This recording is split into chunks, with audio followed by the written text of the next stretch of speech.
Alors, je reviens encore sur l'astrologie, puisque nous avons actuellement eu récemment l'interview de M. Roger Eke, qui est astrologue, donc on est dans une petite période astrologique. Je voudrais résumer ma méthodologie en disant, c'est-à-dire elle s'oppose largement à celle de M. Eke, c'est le moins qu'on puisse dire. L'astrologie révèle les événements, ou bien est-ce que c'est les événements qui révèlent l'astrologie? Alors, beaucoup d'astrologues pensent que l'astrologie permet d'éclairer et de comprendre les événements. Ce qui voudrait dire qu'on va élire les événements avec une grille astrologique. Eh bien, moi je pense le contraire, aussi bizarre que ça puisse paraître. Ce sont les événements qui se déroulent devant nous qui nous apprennent des choses sur l'astrologie. Ce qui veut dire que l'astrologie, la recherche astrologique, ne peut pas être figée. Par exemple, j'ai modifié considérablement mes modèles, mes définitions, mes formulations en étudiant, en observant le monde, en observant ce qui se passe. Donc, je n'ai pas une astrologie figée qui va nous expliquer ce qui se passe, mais je vais dire que c'est ce qui se passe qui me permet de mieux comprendre les données astrologiques.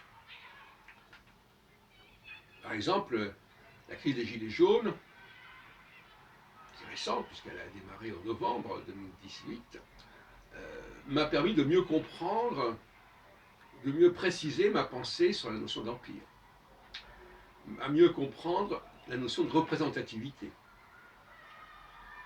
Et en écoutant de près certains protagonistes des Gilets jaunes ou certains défenseurs des Gilets jaunes, j'ai mieux compris certaines choses et ça m'a éclairé sur le fonctionnement de la société.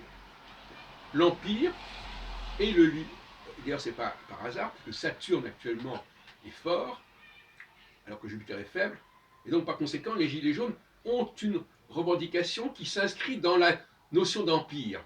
Alors dans la notion d'empire, c'est la notion de représentativité des différentes composantes, la différence avec la nation. Donc il est normal que eux pensent comme ça. Ce qui veut dire, finalement, pour revenir à ce que je disais dans une précédente vidéo, que l'on peut prévoir ce que le peuple pense. Aujourd'hui, on en est encore au balbutiement. Comme je viens de le dire, on interroge, on se pose des questions, on pose des questions au peuple. Mais dans les prochaines années, pour ne pas dire les prochaines décennies, on aura déjà les réponses et on saura à l'avance ce que les gens veulent et à quel moment ils le veulent. Et donc il ne sera plus nécessaire de les interroger. Il ne sera plus nécessaire de passer par la divination du vote, la divination du suffrage, la divination du scrutin. Ça sera complètement dépassé. Donc l'astrologie se construit en étant interpellé par les événements et en nous disant mais qu'est-ce que ces événements signifient? Qu'est-ce que les gens veulent? Qu'est-ce que les gens veulent instinctivement, intuitivement? Et ce qu'ils veulent, quelque part, doit correspondre au climat astrologique. Une fois qu'on a ajusté le climat astrologique sur ce qu'ils veulent, on n'a plus besoin de les interroger, puisqu'on sait à l'avance ce qu'ils vont vouloir. Et quand est-ce qu'ils vont cesser de vouloir ceci pour vouloir autre chose? Parce que c'est ça le problème, le revirement. À certains moments, les gens veulent se différencier, être représentés de manière spécifique, c'est la phase impériale. Et à d'autres moments, ils veulent, au fond, une unité. Ils veulent préserver cette unité. Quitte d'ailleurs à refuser, par exemple, l'intégration des immigrés, etc. Voyez-vous. Donc, ce sont des attentes complètement contradictoires, mais qui peuvent alterner.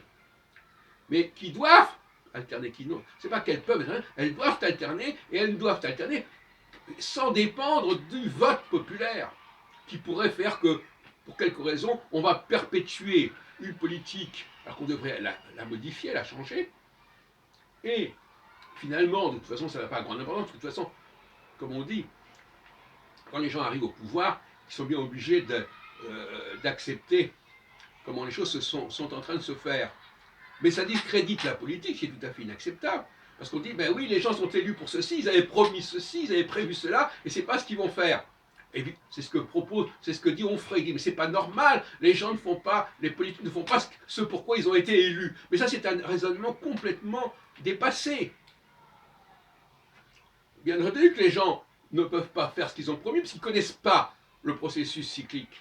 Donc ils sont toujours à côté de la plaque.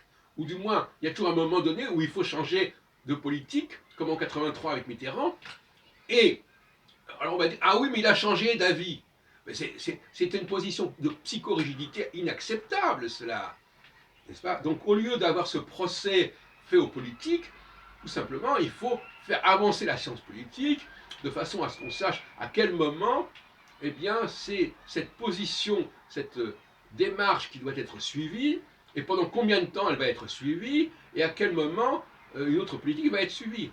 En comprenant bien que ça ne se fait pas de manière, comment dirais-je, mathématique, si vous voulez. C'est-à-dire qu'effectivement, les phases qui se suivent ne sont pas rigides, parce que ça dépend des phénomènes astronomiques, et qu'à tel moment, il peut y avoir la phase Jupiter et Saturne qui sont fortes en même temps, ou qui sont faibles en même temps. Et donc ça pose des problèmes de gestion politique plus complexes. Mais tout ça est parfaitement contrôlé, planifié, formaté, et donc on peut le gérer.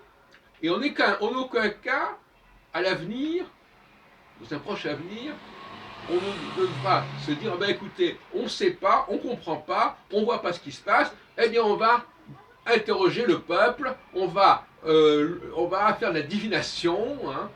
Et moi je disais tout à l'heure dans une autre vidéo, ben les Grecs c'est ce qu'ils faisaient finalement. Cette fameuse démocratie des Grecs s'inscrivait dans une forme de divination. Et vous savez que la divination faisait partie de la société grecque, la Pythie, l'oracle de Delphes, l'astrologie, etc.